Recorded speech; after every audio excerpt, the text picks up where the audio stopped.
Eu estou meditando em algumas coisas, das quais eu ainda quero compartilhar com você nessa manhã. E eu quero dar o nome dessa ministração daquela pergunta que Deus faz para Adão no jardim, em Gênesis 3, no verso 9. E diz assim: E chamou o Senhor Deus ao homem e lhe perguntou: onde estás? Eu vou ler mais uma vez para a gente orar. E chamou o Senhor Deus ao homem e lhe perguntou: onde estás? Amém? Que essa pergunta possa ecoar no nosso coração e no nosso espírito. Amém? Fui breve na minha oração porque eu quero estender na palavra. Eu creio que desde o início da história do homem, da nossa história, Deus ele tem nos mostrado várias formas do quanto é imensa sua graça. E tudo aquilo que pela graça Deus ele demonstrou para que ele pudesse nos perdoar e nos resgatar. A graça de Deus faz isso desde o início. A gente percebe essa graça de Deus revelando um amor imenso, sem igual, para que ele pudesse, primeiro ponto, nos perdoar, e o segundo, nos resgatar. Amém? E a pergunta para Adão é: Adão, onde você está? E eu queria que a gente pensasse um pouco nisso.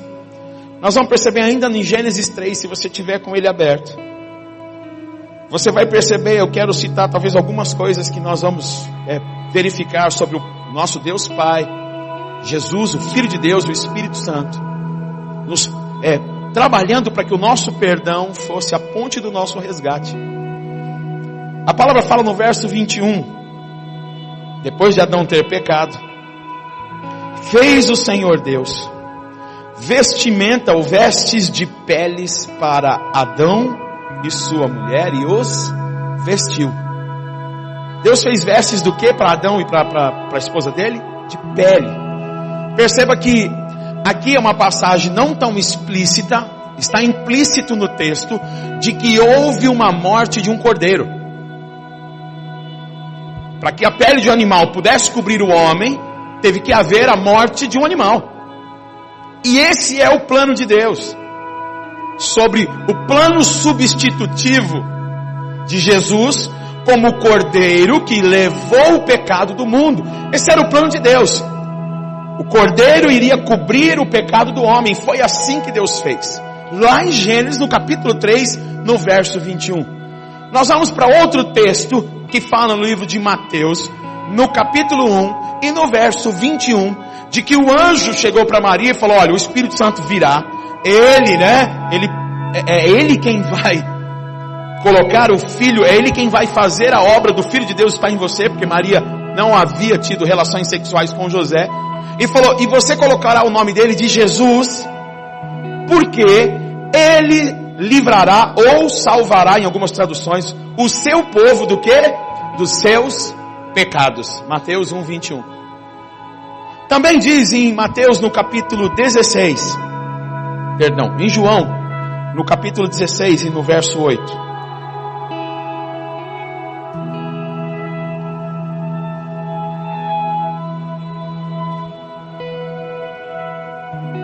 Falando Jesus do Espírito Santo, quando ele vier, Jesus começou a falar do Espírito Santo, ele convencerá o mundo do pecado.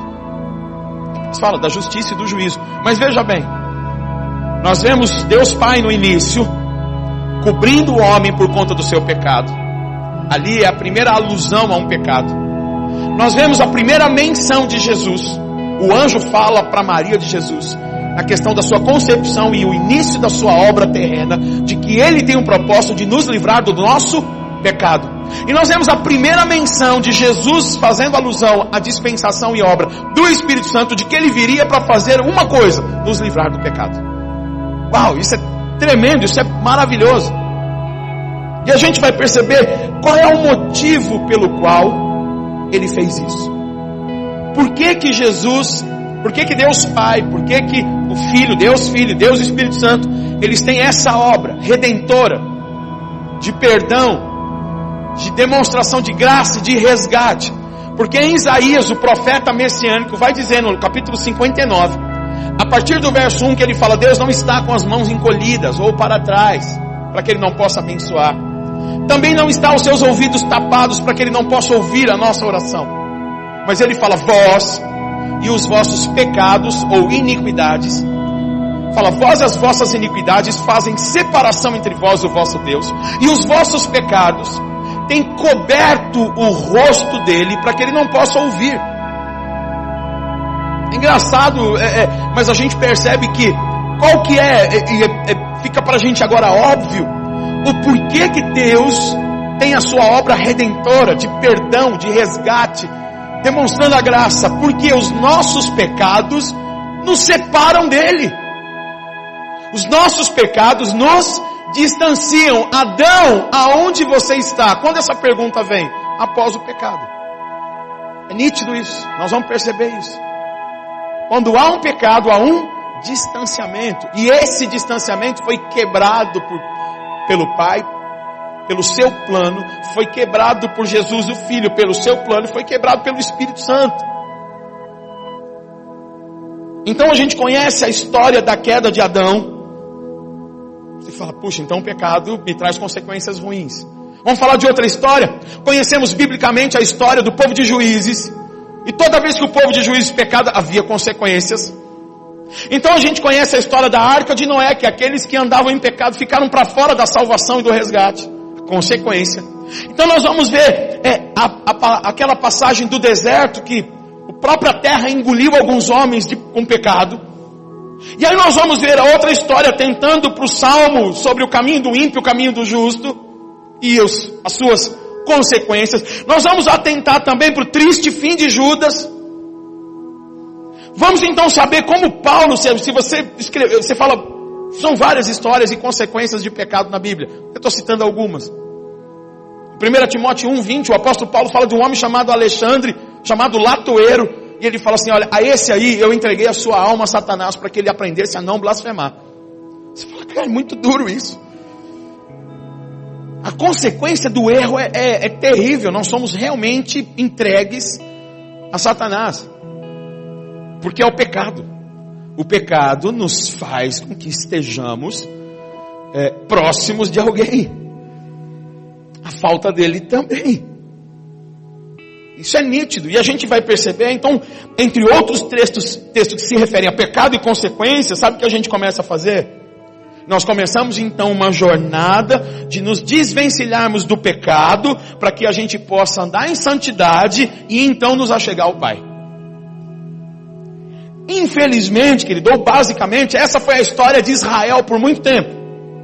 Nós vamos fazer algumas leis, alguns mandamentos, algumas ordenanças, e por essas ordenanças nós vamos ficar com regras para que nós não pequemos, e quem sabe se não pecarmos, nós só chegamos perto dele. Essa foi a história de Israel, e é basicamente o que a gente conhece. É basicamente as coisas que nós vemos Jesus falando para os fariseus, para os escribas, para os religiosos da época. Olha, vocês são sepulcros caiados. O que é um sepulcro? Está falando de um caixão, muito bem ornamentado, bonito, mas carrega a morte por dentro. Assim tem sido a vida de vocês. Vocês têm se esquecido da misericórdia, da justiça, da fé. Falando sobre Mateus 23, do dízimo, ordenança. Mas vocês se esqueceram da misericórdia. E misericórdia carrega em si mesmo a palavra amor. É o amor, ou o coração voltado para quem não merece. Isso é amor. Vocês se esqueceram do básico. E creio ou não, eu penso na minha vida, essa é basicamente a história da igreja. Parece que nós como igreja temos ido pelo mesmo caminho que Israel foi. Nós nos constituímos de ordenanças, de leis, de formas, de uma religiosidade da igreja, porque nós não entendemos o que Deus queria com a igreja. E eu falei isso semana passada. Porque não entendemos a igreja, eu vou falar de mim, falar da minha vida. Muitas vezes por não entendermos a igreja, receba bem o que eu vou dizer, a própria igreja tem nos estragado.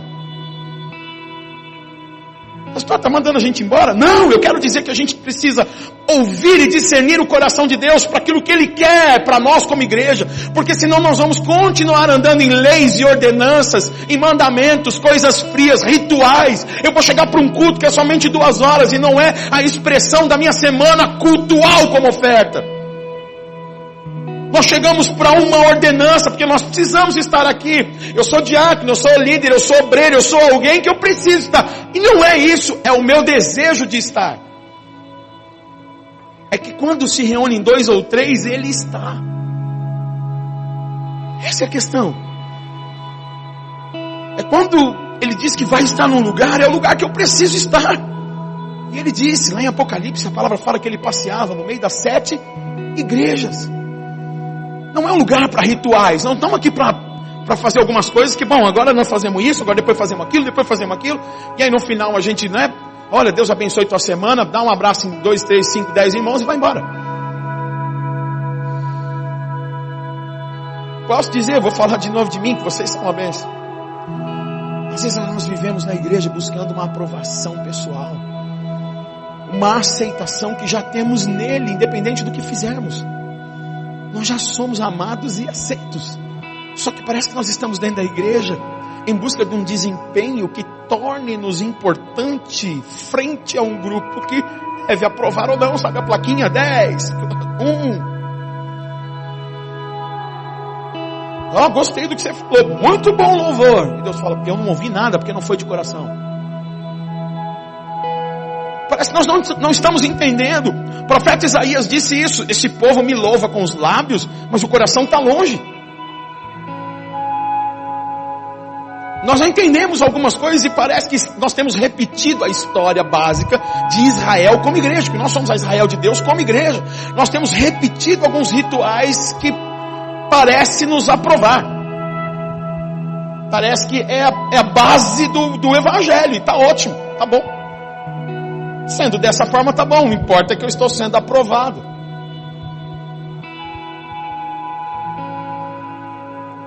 Queridos, eu penso que a gente não vai conseguir entender o coração do Pai, ou aquilo que Ele realmente deseja dizer, com aquilo que Ele disse. A não ser se estivermos tão próximos, para entender de fato que Ele quer dizer. Eu vou dar um exemplo aqui.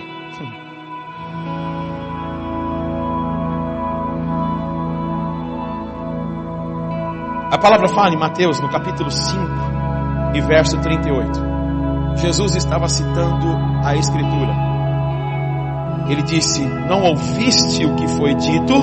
Mateus 5,38, olho por olho, dente por dente. É isso que Jesus disse. Ele fala, porém eu vos digo. Jesus estava dizendo, olha, está vendo isso aqui?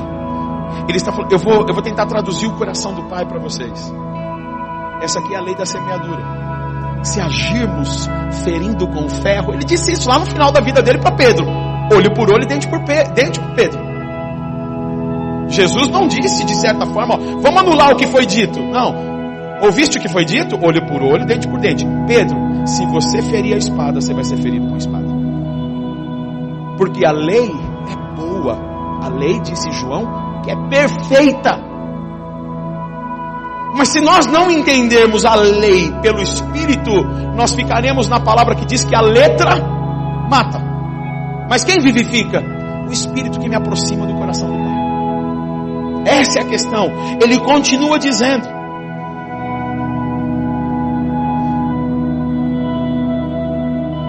Para que a gente possa amar os nossos inimigos. E falar, olha, se alguém te defraudar, se alguém te bater de um lado, dê o outro. Vamos ler esse texto? Eu vou ler aqui em Mateus.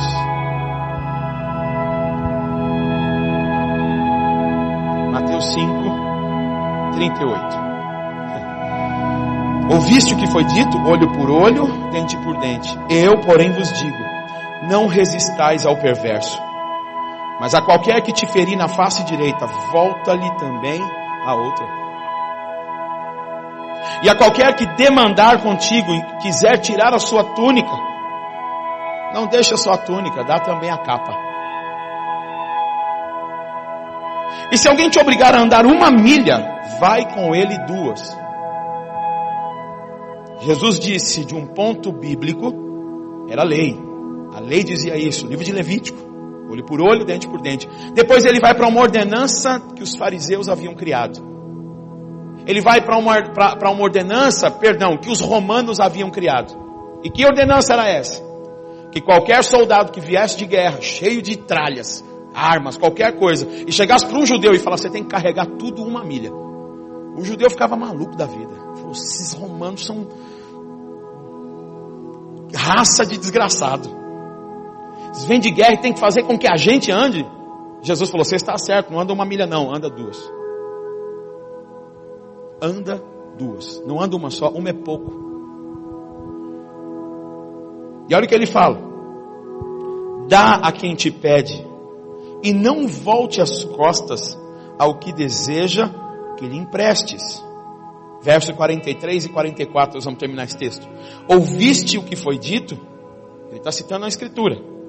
Amarás o teu próximo, odiarás o teu inimigo.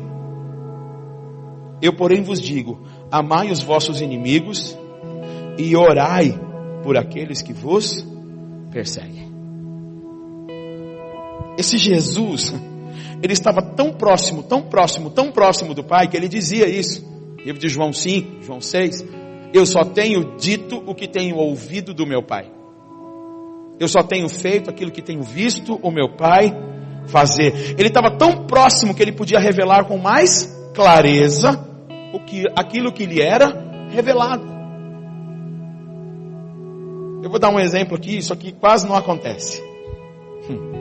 Às vezes eu falo algumas coisas aqui no culto, e aí quando eu vi eu já falei. E aí a Cláudia fala assim, ela fala assim, vida, por que você falou isso? Você não percebeu o que você falou? Eu vejo às vezes a cara da Verinha quando o Walter está falando algumas coisas, é a mesma. Eu falo, meu Deus, a Vera fica vermelha e o Walter começa a falar umas coisas. Aí a Cláudia falou assim, mas por que você falou? Ah, Cláudia, eu falei aquilo. Mas ela falou, mas porque pode ter algumas pessoas que vão pensar isso e isso. Eu falei, calma, mas você sabe que não foi o que eu quis dizer. Aí ela fala para mim, eu sei, porque eu te conheço. Mas quem não te conhecer pode fazer uma interpretação diferente. É simples assim.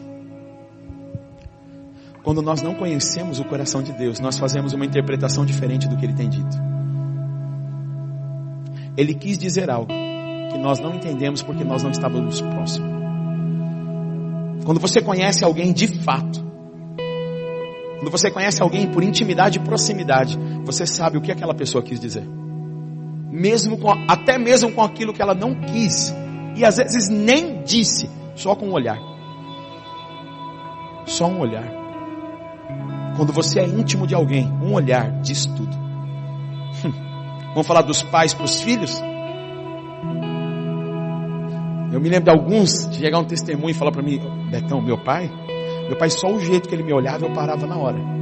Mas teu pai não mandou parar. Ele só olhou. E você entendeu o que ele queria dizer? Por quê? Proximidade. É por isso que a pergunta para Adão é, Adão, onde é que você está? E não, Adão, o que é que você fez? Você não estava preocupado com o que Adão tinha feito. A preocupação de Deus era onde Adão estava. Ele sentiu que Adão estava longe. Adão, aonde você está, Adão? Deus sabia o que Adão tinha feito? Sim. E Deus sabia onde Adão estava? Então por que Deus perguntou para Adão onde é que você está? Hã? Pode falar, gente, eu deixo. É porque...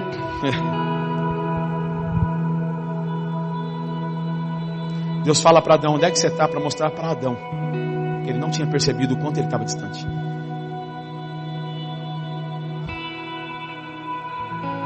O problema é esse, porque estamos na igreja, nós não temos percebido às vezes o quanto nós estamos longe. Então Deus pergunta a Adão. Adão estava no Éden, no lugar. Deus veio visitar o Éden. Diz a Bíblia, na viração do dia, o Senhor veio. Gênesis 3, lá no começo. Vindo o Senhor, na viração do dia, porque fazia isso sempre. Adão estava em pecado, Deus deixou de visitá-lo? Não. Às vezes a gente sente a presença de Deus no culto.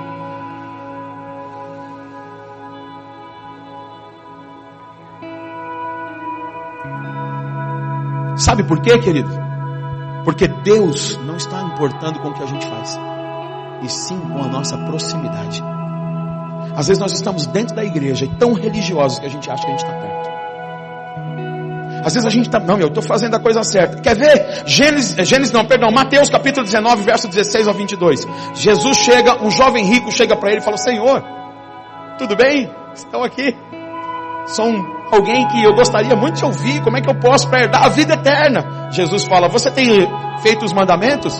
Sim. Tem orado? Sim. Participa dos cultos? Sim. Vai na célula? Ah, estou na célula. Vai para o encontro? Vou para o encontro. Ora nas reuniões do encontro? Ora em todas.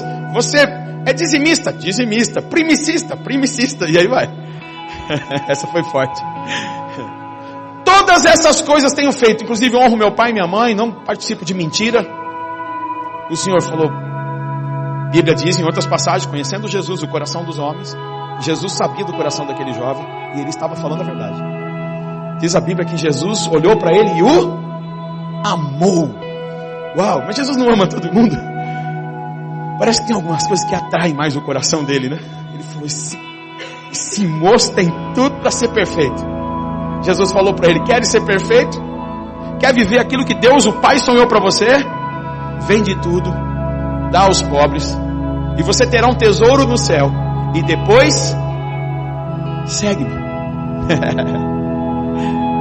Ele era alguém religiosamente correto, querido. Significa que até as nossas ações boas, quando distantes do Senhor, não têm validade. Essa doeu em mim. Tudo que fazemos corretamente, sem estar próximo de Deus, não presta para nada. Mas é que eu aprendi no curso, sem estarmos próximos dele, não serve. Mas é porque eu tenho aprendido na palavra, sem estarmos próximos dele, nós vamos fazer uma interpretação errada daquilo que ele disse. Sabe por quê? Porque a pergunta não é o que você fez, é onde você está. Então diz a Bíblia que entristeceu-se copiosamente aquele jovem, porque possuía muitos bens, e foi embora. A questão não era vender tudo, amado. A questão era, segue-me, fica comigo, esteja próximo, esteja ao meu lado. Se você ficar ao meu lado, o produto daquilo que você faz vai ser o resultado de estar comigo. Você não vai precisar. Olha, eu li Mateus, eu citei Mateus, mas se você for para Lucas no capítulo 18, a Bíblia ainda vai dizer ainda mais, que ele receberia 100 vezes mais nesse tempo. Então Deus não tinha problema com o tesouro dele. Percebe bem? Ele receberia 100 vezes mais ainda nesse tempo e a vida eterna. Pensa bem, o problema de Jesus não era a riqueza que ele tinha, mano. Porque a Bíblia diz que a alguns ele vai dar dons de adquirir riquezas. Deus não tem problema com a riqueza, quem tem problema com a riqueza é o homem. Ele falou, vai, se desfaz daquilo que te prende para não me seguir. Aproveita para fazer bem para alguém, como fala no livro de Isaías sobre o verdadeiro jejum. E fala, olha, mas o jejum é aquele que você passa fome ou é aquele que abra sua alma ao faminto? E socorra a causa do pobre, da viúva. Sai, não estou deixando de comer, então pega o que você deixou de comer e dá para alguém. A gente não olha assim. A gente não entende. Por quê? Porque nós estamos tão longe. Ele está perguntando para nós, onde é que você está? Ei, onde é que você está? Tem um monte de gente dormindo no culto. Eu não consigo conceber isso, mas tem. Onde você está? Misericórdia. Desperta tu que dormes. Diz lá em palavra, Efésios capítulo 5. Pode ler. Adão, aonde você está? Tira um pouquinho do ganho, filho. Onde você está, Adão? A questão não era as riquezas, era seguir Jesus. A questão era seguir Jesus. Amém? Diga para a pessoa que está do seu lado, a questão era seguir Jesus. Fala para ele, Deus está te perguntando onde é que você está. Amém? A gente vai perceber que o bom comportamento do jovem rico não qualificava ele para ter uma vida perfeita. Jesus diz, queres ser perfeito? Depois ele diz, eu cumpro tudo. Eu faço a lei exatamente como está escrito. Queres ser perfeito? Oh, que negócio é esse? Eu estou fazendo tudo corretamente. Queres ser perfeito? Segue-me. Se você não me seguir, você está fora daquilo que Deus tem para você. Quer outra base disso? Mateus capítulo 7, verso 21. Perdão, verso 19. 21, 22, 23. Naquele dia muitos me dirão, Senhor, Senhor, em teu nome nós não profetizamos, nós não fizemos coisas gospel. E não curamos enfermos, expulsamos demônios e fizeram demasiadamente maravilhas, Senhor. Eu não conheço vocês. Fizeram tudo correto, mas a proximidade. Vocês fizeram tudo longe de mim, porque não dá para ser perto e ser desconhecido. A questão é, onde é que vocês estavam? Isso é tão poderoso que a Bíblia fala que Ele nos resgatou do reino das trevas. E o que Ele fez? Ele nos transportou para o reino do seu Filho amado. Olha só, a Bíblia fala isso, o apóstolo Paulo está dizendo isso. Ele tirou-nos de um lugar e passou a gente para outro. Ponto final, resolveu o problema. Tirou-nos do reino das trevas, e o que Jesus fez? Nos transportou para o reino do seu Filho amado. É o lugar onde entendemos que somos filhos, é o lugar que entendemos que somos amados, é o lugar que entendemos que nós não precisamos fazer nada, porque ainda que fizéssemos qualquer coisa, ainda que fôssemos como um jovem rico, profetizássemos, Jesus fala, quer ser perfeito? Segue-me. Vai para o outro lado. Você está fazendo tudo de maneira independente e longe de mim. A Bíblia fala sobre um episódio, no livro de João 8, que uma mulher é pega em adultério, e esse é um texto, parece que ele está meio colocado no meio do Evangelho de João. Dizem os estudiosos teólogos que até a linguagem que é usada nesse texto não é a linguagem de João. É engraçado isso, mas está lá, está então em João 8, se não me engano, verso 21, diz que uma mulher é pega em adultério. E aí os homens chegam, Jesus está descendo do monte, ele estava orando, e apresentaram para ele uma mulher pega em adultério, e falou assim, ó, Senhor, o que a gente deve fazer? Levítico 20:10, eles não falam isso, fala que se deve apedrejar. E nós? O que o senhor acha que a gente deve fazer?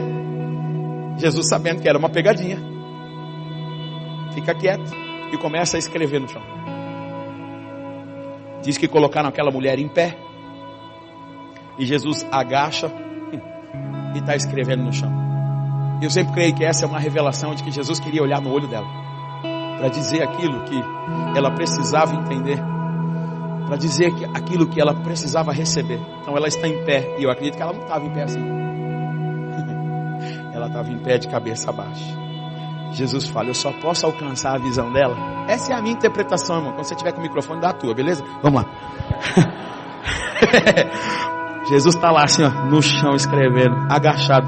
Só quem está agachado consegue olhar para quem está de cabeça baixa. Então Jesus foca no olho dela. E depois ele para de escrever. Eu amo essa mensagem. E aí ele fala, então Senhor, quem não tiver pecados pode atirar a primeira pedra. E diz que eles começam a soltar suas pedras. E soltam as pedras. E aí Jesus diz que continua escrevendo.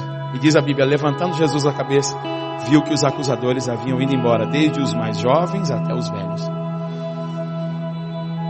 Jesus mostrou para eles, falou, olha, não importa se você é novo ou velho, você tem vivido uma vida de pecado para não entender o coração de Deus, de que quando Deus, o Pai, escreveu em Levítico 20:10 que se apedrejem as prostitutas, é porque antes de Jesus não haveria remissão, e os filhos que viessem de prostituição já nasciam já amaldiçoados.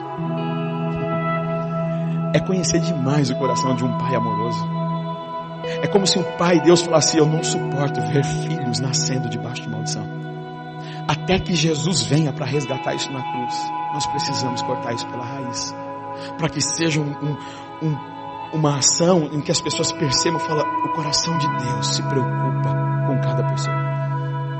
Não, tem que matar. Para os fariseus, mata. Para Deus, eu não suporto maldição. Isso precisa parar. É muito amor numa passagem que fala de morte. Nós não entendemos assim, que a nossa dimensão, diz Isaías, assim como os vossos caminhos, Senhor, da terra, assim, Pai do céu, assim os caminhos do Pai são mais altos, também os pensamentos dele são mais altos. Nós não conseguimos nem compreender. Só sabe quando compreendemos? Quando estamos próximos. Diz os estudiosos, mas a Bíblia não relata isso, que Jesus disse para ela: vai e não peques mais. É isso? Dizem os estudiosos e algumas pessoas, a Bíblia não relata, de que ela não foi, ela seguiu Jesus. Jesus falou para ela: vai. Eu creio que isso pode ter acontecido pela parábola dos 10 leprosos. Vai, apresenta-te ao sacerdote. Um volta e fala: eu vou te seguir.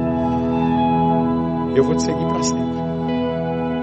Diz a Bíblia no Evangelho de João que Jesus foi até a casa de Simão, o leproso. Ele era íntimo. Ele estava próximo. A questão não era ser curado, porque apresentar-se ao sacerdote, querido, era a maneira de ser aceito no lugar onde eles deveriam estar. O templo não podia ter leproso, nem coxo, nem manco, nem aleijado, nem cego. Ninguém que tivesse doença podia entrar no templo. Uma vez por ano, eles entravam no lugar onde tinha uma cortina que os separava naquele lugar, e vinha o sacerdote. Então ele pegava, houveram na história de Israel 6 vacas vermelhas, 6 vermelhas, e todas elas no longo da história foram derramados o seu sangue, e aquele sangue foi preservado para misturar com o sangue de outros cordeiros, e também o óleo da unção, para que se passasse na testa dos enfermos, para que eles pudessem entrar nesse lugarzinho. 6 vermelhas, porque Jesus é considerada a 7ª e definitiva, que cobre-nos com sangue para entrarmos não só num lugarzinho, mas na sua presença. Ele morreu, e quando ele morreu, o véu foi rasgado. Por quê? Para que pudéssemos ter acesso ao seu lugar, e não para sermos abençoados simplesmente. Vamos falar de outra passagem, vamos falar do filho pródigo. O filho pródigo falou: me dá a minha porção, eu quero ir embora. Eu estou indo para um outro lugar. E o pai, o que fez para ele? Toma, filho, é tua, você pode pegar, você tem o livre-arbítrio. E ele vai para um lugar, e ele esbanja todo o dinheiro que ele recebeu do pai. E diz a Bíblia que ele foi para uma terra estrangeira, uma terra estranha. Estrangeiro e estranho tem a mesma raiz, etimologia. Ele foi para um lugar estranho, e diz que ele gastou dissolutamente, sem ver nada. E quando acabou tudo, ele falou: e agora acabou meu dinheiro, eu preciso de um trabalho. Não tinha trabalho para ele, ninguém queria ele. Ele foi começar a trabalhar do quê? Ele cuidava de porcos, e para comer ele tinha que disputar a lavagem. Você já viu lavagem de porco? Quem já viu? Era aquilo que ele tinha que... E você já viu quando põe a lavagem, como é que o porco faz? Eu fico imaginando, era ele quem colocava. Ele olhava, falou: se eu colocar, eles vão vir tudo, não sobra nada para mim. Então ele tirava a marmitinha dele e dava o resto para os porcos. Eu acho que ele ficava separando. Vamos ver o que tem de melhor. Deixa eu ver, casca de banana. Deixa eu ver, tem carne estragada. Tem um ossinho aqui que sobrou um pouco da bisteca. E ficava ali, tentando fazer um catadão de lixo para poder comer primeiro, e depois a mesma comida era dos porcos. Chegou uma hora que ele falou: poxa vida. O que a Bíblia diz que o pai fazia todos os dias? O que o pai fazia? O esperava. Se a questão do nosso comportamento ou atitudes fosse tão importante e não a distância, o pai não esperaria. O pai estaria orando: tomara que onde ele está, ele esteja fazendo tudo certo. Tomara que ele se dê bem lá naquela cidade. Puxa, eu vou orar para que onde esteja meu filho, o Senhor possa ser com ele. Aquele pai que representava Deus falou: eu espero que ele volte, porque se ele não voltar, ele não vai poder nunca cumprir o que eu sonhei para ele. A questão não era o lugar e o que ele estava fazendo, a questão era a proximidade. O pai ficava esperando ele voltar. E diz a parábola depois que houve uma festa no céu quando aquele filho voltou. E eu sempre creio, querido, como eu disse, eu estou com o microfone, eu sempre creio que essa não é uma passagem para quem está no mundo, essa é uma passagem para quem está na igreja. Porque Deus esperava um filho Ele não esperava um estranho, ou alguém que ele não conhecia. Aquele filho pródigo, e pródigo significa desperdiçador. Ele estava preocupado como ele ia aproveitar a vida. E muitas vezes nós queremos agir nessa questão do nosso comportamento ou atitudes para que a gente se dê bem. Deixa eu cumprir algumas regras, que quem sabe eu cumprindo algumas regras eu obtenha sucesso. Dentro da igreja. Ó, irmão, você tem que criar seus filhos. Já ouviu esses conselhos? Para ele fazer uma boa faculdade. Mas tem que ser uma faculdade que ganhe bem, viu? Não tem que ser algo que ele cumpra o propósito e ouça de Deus, e você como pai ouça também para que ele faça. Não, vai fazer essa faculdade? E essa daí não dá dinheiro, hein? A gente faz isso, querido, direto. Ah, você vai fazer aquela outra? Aí disse um filho, fala, você é professor. Pessoal, o quê? Além de você ganhar mal, você ainda vai ser ainda, as pessoas vão desdenhar, não vão te respeitar. Esse é o meu propósito. Mas você não vai ganhar bem. Eu não estou à procura daquilo que eu vou ganhar, estou à procura do meu propósito. Eu estou à procura daquilo que eu ouvi do Pai quando eu estava próximo dele. Sabe que a gente tem definido a nossa vida por ganhos e recompensas. Por isso criamos leis e regras dentro da igreja. Se eu cumprir tudo isso, quem sabe o pastor me dá uma oportunidade para poder, né? Quem sabe um dia eu tomo o lugar dele ali naquele louvor. Ele, tô doido para que aconteça isso. Mas às vezes a gente fica em busca de recompensas, seja na igreja ou em outro lugar. Misericórdia. Vamos ver alguns outros exemplos. Você não precisa abrir a Bíblia, eu vou só citar. A Bíblia fala em Mateus 9:9, que Mateus fala assim: Jesus achou um homem cobrador de impostos e chamou e disse: segue-me.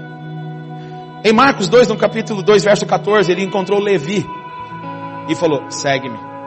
No livro de João, no capítulo 1, verso 43, ele encontrou Filipe e ele disse: segue-me. No livro de Lucas, no capítulo 5, no verso 11, a Bíblia fala da pesca maravilhosa, que eles deixando todo o seu barco, deixaram tudo e o seguiram. Ele disse: segue-me.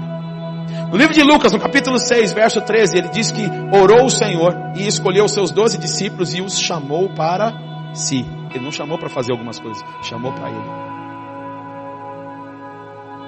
Olha como isso é tão importante, tanto no Velho quanto no Novo Testamento. Ele chamou para si, ele chamou-os a si, chamou para perto. É engraçado até que na parábola do jovem rico, na passagem do jovem rico, não é uma parábola, é verdade.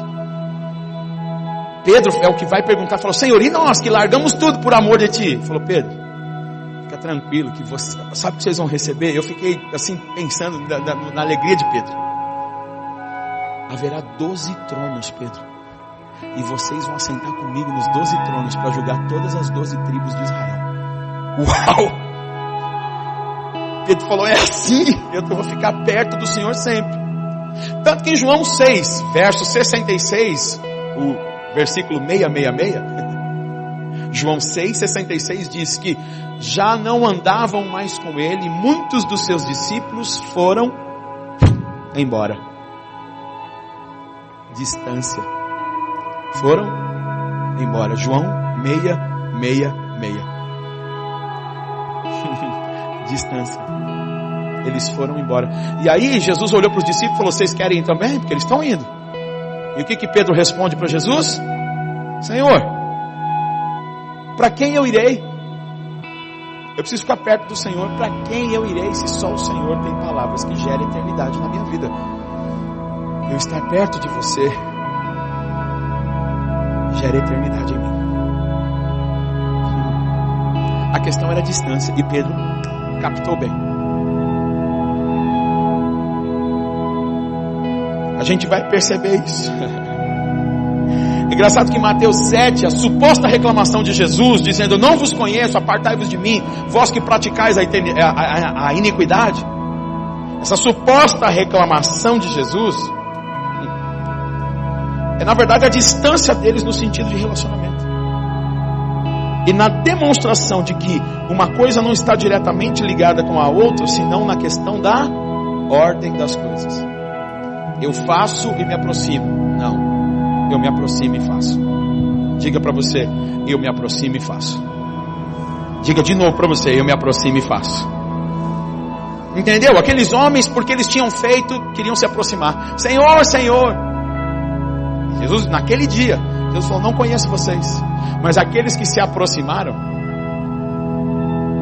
eles nem precisaram, como João, ter as suas obras relatadas na Bíblia. João não tem obra nenhuma relatada, como disse bastante o pastor Jefferson, meu xará. Não há um milagre sequer relatado de João. Nada. Mas João tinha uma coisa, ele estava próximo. Ele estava próximo. Ponto final, acabou. O que eu faço ou não faço não tem tanta importância. E se ele não mandou fazer? Misericórdia. Vamos ver isso em algumas outras ordens? Quero te fazer uma pergunta que está bem explícita na Bíblia. Obra gera salvação? Sim ou não? As obras não geram salvação? Não? Ok. Salvação gera obras? Entendeu a ordem das coisas? Obras não geram salvação, mas salvação, se não gerar obra, não é salvação. A salvação tem que gerar obras. Amém? Ela deve gerar obras. Você fala, cara, eu fui salvo. Porque eu sou salvo, ajo dessa maneira. Não vou agir para ser salvo. E aí que da mesma forma, as nossas boas obras não nos qualificam a viver a vida que o Pai sonhou para nós, junto a Ele. O fato de vivermos junto a Ele nos qualifica a termos as mesmas obras e obras ainda maiores. É o resultado de estar nele que me faz viver isso. Em Mateus 11, 28, Jesus disse, vinde a mim, quando Ele queria aliviar. Nós ouvimos sobre descanso, o bispo Fábio ministrando. Vinde a mim. Em Mateus no 14, verso 29, nós temos aquela passagem bem conhecida de que Pedro andou nas águas. Então Pedro andou sobre as águas, e era o fato de encurtar a distância e de trazer proximidade que deram a condição de Pedro andar sobre as águas. Jesus disse para ele, vem. Jesus não disse vai. Quando Jesus disse vem, Ele está dizendo, se você vier para a minha direção, qualquer coisa é possível para você. Olha o coração de Jesus, Ele está na água. Pedro fala, Senhor, se és tu. Pedro era assim, tinha umas coisas que era meio cabeção, mas tinha outras fantásticas. Se é tu, Senhor, manda eu ir ter contigo. Jesus disse, vem. E Pedro então, eu fico imaginando. E ele olhando para os discípulos, eu vou, hein? Eu vou. Pensa na língua de Pedro. Aí colocou o pé, cara, e começou a andar sobre as águas. Pedro está andando sobre as águas. Ele está indo em direção a Jesus. Ele está indo em direção a Jesus. E porque ele vai em direção a Jesus, ele tem a condição de viver qualquer coisa. A Bíblia diz em Hebreus 11 que a fé é o firme fundamento. Isso é um firme fundamento. Quando nós temos fé, e Pedro, eu penso que a fé de Pedro tinha a ver com distância. Porque o escritor de Hebreus disse, lá no livro de Hebreus, no capítulo 11, falando sobre a fé. Porque aquele que se aproxima de Deus, é necessário que creia que Ele é galardoador. A Bíblia diz aquele que se aproxima. Fé tem a ver com distância. Quando Isaías estava tão perto dele, ele falou, eu sou um homem de lábios impuros, mas perto dele eu sei que eu posso ser enviado. Gideão era tão medroso, mas frente a frente ele falou, eu posso ser um guerreiro. É distância, querido. Jacó era um cara todo errado, face a face, e fala, minha vida é transformada, meu nome também, eu posso viver coisas diferentes. Distância. Moisés tentou fugir, Deus encontra com ele e fala, chega mais perto. Distância. Tem um fogo que não se apaga, eu vou começar a fazer algo na sua vida que você jamais poderia fazer. Distância. A distância encurtada torna as coisas impossíveis possíveis. Por quê? Porque nós não vamos fazer mais nada. Perto dele não há o que se fazer.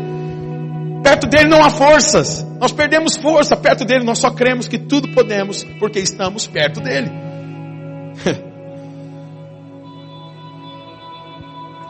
A Bíblia fala que no começo do ministério de Pedro, lá em Lucas 5, ele ouviu de Jesus, segue-me. E é engraçado que esse Pedro, por tantas coisas que ele fez, porque ele errou, porque ele negou, sabe o que ele faz agora? Ele está distante.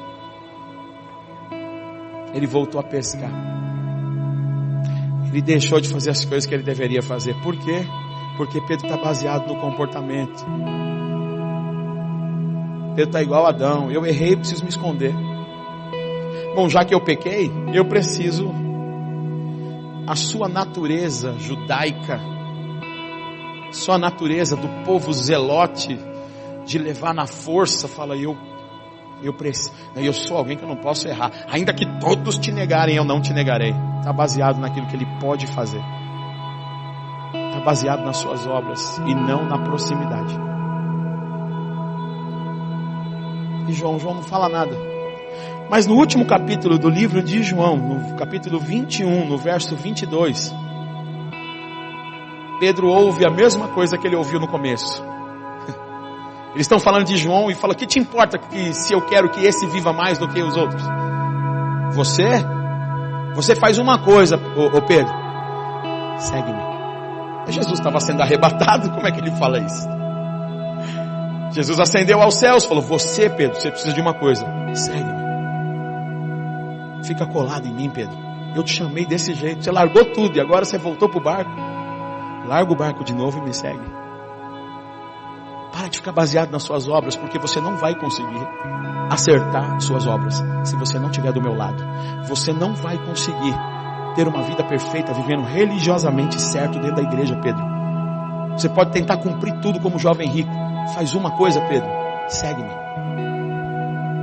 Essa foi a primeira coisa que Jesus falou com Pedro.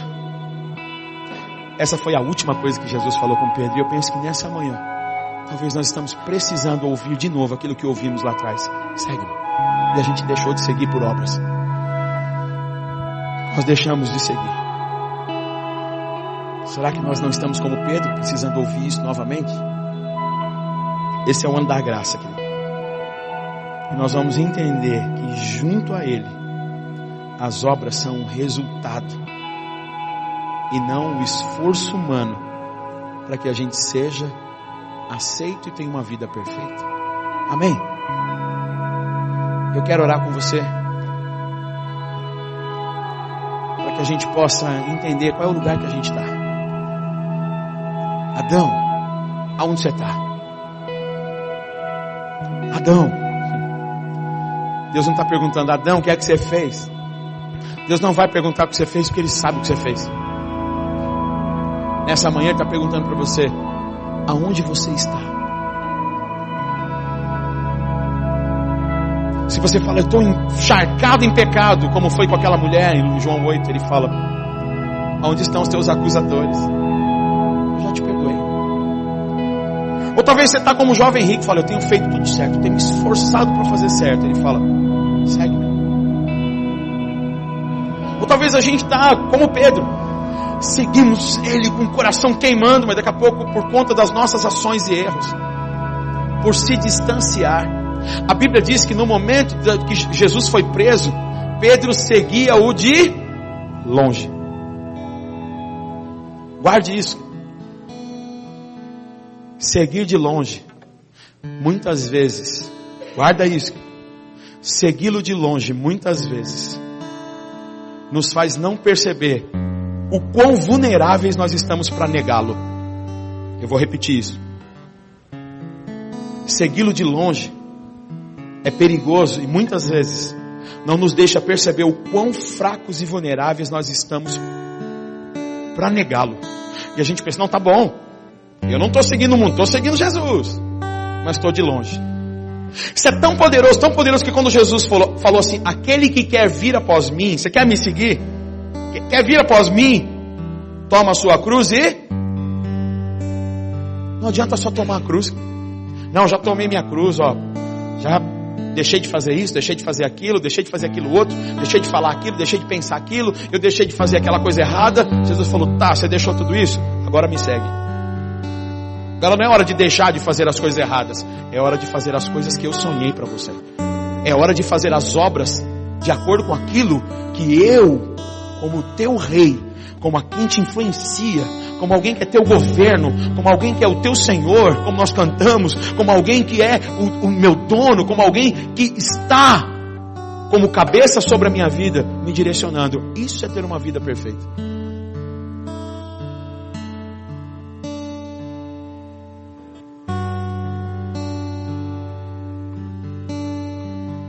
Quer vir após mim?